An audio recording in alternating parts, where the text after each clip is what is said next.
ಸರ್ವಪಕ್ಷ ಸಭೆಯಲ್ಲಿ ಸಚಿವರಿಗೆ ರಾಜನಾಥ್ ಸಿಂಗ್ ಸಂಪೂರ್ಣವಾದಂತಹ ಮಾಹಿತಿಯನ್ನ ಕೊಟ್ಟಿದ್ದಾರೆ.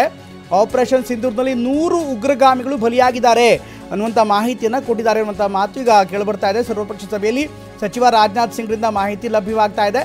ಆಪರೇಷನ್ ಸಿಂಧೂರ್ನಲ್ಲಿ 100ಕ್ಕೂ ಹೆಚ್ಚು ಉಗ್ರರು ಬಲಿಯಾಗಿದ್ದಾರೆ ಅನ್ನುವಂಥ ಮಾತನ್ನ ಸಭೆಗೆ ರಕ್ಷಣಾ ಸಚಿವ ರಾಜನಾಥ್ ಸಿಂಗ್ ತಿಳಿಸಿದ್ದಾರೆ ಅನ್ನುವಂಥ ಮಾಹಿತಿ ಲಭ್ಯವಾಗ್ತಾ ಇದೆ. ಸಂಪೂರ್ಣ ವಿವರಗಳನ್ನು ಈಗಾಗಲೇ ರಕ್ಷಣಾ ಸಚಿವರು ಕೊಟ್ಟಿದ್ದಾರೆ. ಯಾವ ರೀತಿ ಆಪರೇಷನ್ ನಡೀತು, ಜೊತೆಗೆ ಆಪರೇಷನ್ ಉದ್ದೇಶ ಏನಾಗಿತ್ತು, ಆ ಉದ್ದೇಶದ ಗುರಿ ಮುಟ್ಟಾದ ಮೇಲೆ ಎಷ್ಟು ಜನಕ್ಕೆ ಇದರಿಂದ ಇಂಪ್ಯಾಕ್ಟ್ ಆಗಿದೆ ಅನ್ನೋದರ ವಿವರವನ್ನು ಕೂಡ ಕೊಟ್ಟಿದ್ದಾರೆ. ಈ ಒಂದು ಸಭೆಯಲ್ಲಿ 100 ಉಗ್ರಗಾಮಿಗಳನ್ನು ನಾವು ಹತ ಮಾಡಿದ್ದೀವಿ ಅನ್ನುವಂಥ ಮಾಹಿತಿಯನ್ನು ಈಗ ರಾಜನಾಥ್ ಸಿಂಗ್ ಕೊಟ್ಟಿದ್ದಾರೆ ಅನ್ನುವಂಥ ವಿಚಾರ ಬೆಳಕಿಗೆ ಬರ್ತಾ ಇದೆ. ಒಟ್ಟಿನಲ್ಲಿ ಇದೇ ವಿಚಾರಕ್ಕೆ ಸಂಬಂಧಪಟ್ಟಂತೆ ಸಾಕಷ್ಟು ಪ್ರಶ್ನೆಗಳು ಕೇಳಿಬರ್ತಾ ಇತ್ತು. ಭಾರತದ 5 ಯುದ್ಧ ವಿಮಾನಗಳನ್ನು ನಾವು ಹೊರದುಡಿಸಿದ್ವಿ ಅನ್ನುವಂಥ ಮಾತನ್ನು ಪಾಕಿಸ್ತಾನ ಹೇಳ್ತಾ ಇತ್ತು. ಇದರ ಸತ್ಯವೇ ಅಥವಾ ಇದರ ಬಗ್ಗೆ ಮಾಹಿತಿ ಇದೆಯಾ ಅನ್ನುವಂಥ ಮಾತನ್ನು ಕೂಡ ರಕ್ಷಣಾ ಸಚಿವರಿಗೆ ಕೇಳಿದ್ರು ವಿಪಕ್ಷಗಳ ನಾಯಕರು ಅನ್ನುವಂಥ ಮಾಹಿತಿ ಲಭ್ಯವಾಗ್ತಾ ಇದೆ. ಆದರೆ ಇದಕ್ಕೆ ಸಂಬಂಧಪಟ್ಟಂತೆ ಸರ್ಕಾರದಿಂದ ಇನ್ನೂ ಕೂಡ ಉತ್ತರ ಕೊಟ್ಟಿಲ್ಲ. ಅಂದರೆ ಇದುವರೆಗೂ ಯಾವುದೇ ಅಧಿಕೃತತೆ ಇಲ್ಲ, ಅಂದರೆ ಅಂಥ ಯಾವುದೇ ಘಟನೆಗಳಾಗಿಲ್ಲ ಅನ್ನುವಂಥ ಮಾಹಿತಿ ಈಗ ಸರ್ಕಾರದ ಮೂಲಗಳಿಂದ ಬರ್ತಾ ಇದೆ ಅನ್ನುವಂಥ ವಿಚಾರ ಬೆಳಕಿಗೆ ಬರ್ತಾ ಇದೆ. ಈ ಬಗ್ಗೆ ಇನ್ನಷ್ಟು ವಿವರವನ್ನು ಕೊಡ್ತಾ ಇದ್ರು ನಮ್ಮ ಪ್ರತಿನಿಧಿ ಹರೀಶ್. ಈಗ 100ಕ್ಕೂ ಹೆಚ್ಚು ಉಗ್ರಗಾಮಿಗಳನ್ನು ಇದರಲ್ಲಿ ಹತ್ಯೆ ಮಾಡಲಾಗಿದೆ ಅನ್ನುವಂಥ ವಿವರವನ್ನು ಈಗ ರಕ್ಷಣಾ ಸಚಿವರು ಕೊಟ್ಟಿದ್ದಾರೆ ಒಂದು ಭಾಗ.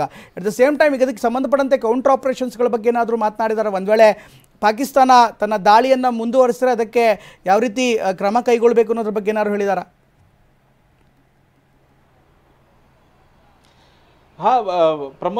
ಪ್ರಮುಖವಾಗಿ ರಾಜನಾಥ್ ಸಿಂಗ್ ಅವರು ಎಲ್ಲ ರೀತಿಯಾದಂತಹ ವಿಚಾರಗಳನ್ನು ಮಂಡಿಸಿರ್ತಾರೆ. ಅಂದರೆ ನಾವು ದಾಳಿಯನ್ನು ಯಾಕೆ ಮಾಡಿದ್ವಿ, ಮತ್ತು ದಾಳಿಯ ಉದ್ದೇಶ ಏನಾಗಿತ್ತು, ದಾಳಿಯನ್ನು ಮಾಡಿದ ಮೇಲೆ ನಾವು ಆ ಗುರಿಯನ್ನು ಯಶಸ್ವಿಯಾಗಿ ಮುಟ್ಟಿದ್ವಾ, ಮತ್ತು ದಾಳಿ ಮಾಡುವಲ್ಲಿ ಯಶಸ್ವಿ ಆದ್ವಾ ಅನ್ನುವಂಥ ಸಂಪೂರ್ಣವಾದಂಥ ವಿವರಣೆಯನ್ನು ನೀಡಿದ್ದಾರೆ.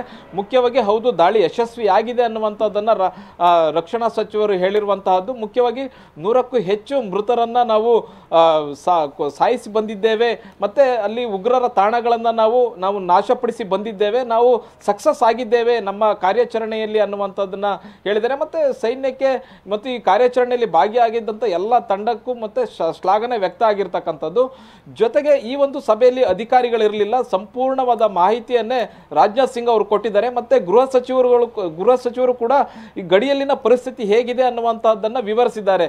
BSF, CRPF, ITBP, ಬಾಂಗ್ಲಾ ಗಡಿ ಆಗಿರಬಹುದು, ಮತ್ತೆ ಚೀನಾ ಗಡಿ, ಜೊತೆಗೆ ಪಾಕಿಸ್ತಾನ ಗಡಿ, ಈ ಗಡಿಯಲ್ಲಿ ಭದ್ರತೆ ಹೇಗಿದೆ ಅನ್ನುವಂಥದ್ದನ್ನ ವಿವರಿಸಿದ್ದಾರೆ. ಯಾಕಂದ್ರೆ ನಿನ್ನೆ ಎಲ್ಲ ರಾಜ್ಯಗಳ ಮುಖ್ಯಮಂತ್ರಿಗಳ ಜೊತೆ, ಗಡಿ ಭಾಗದ ಎಲ್ಲ ರಾಜ್ಯಗಳ ಮುಖ್ಯಮಂತ್ರಿಗಳು ಜೊತೆಗೆ ಲೆಫ್ಟಿನೆಂಟ್ ಗವರ್ನರ್ಗಳ ಜೊತೆ ಸಭೆಯನ್ನ ಮಾಡಿದ್ರು, ಅಲ್ಲಿನ ಪರಿಸ್ಥಿತಿಯನ್ನು ಅವಲೋಕಿಸಿದ್ರು.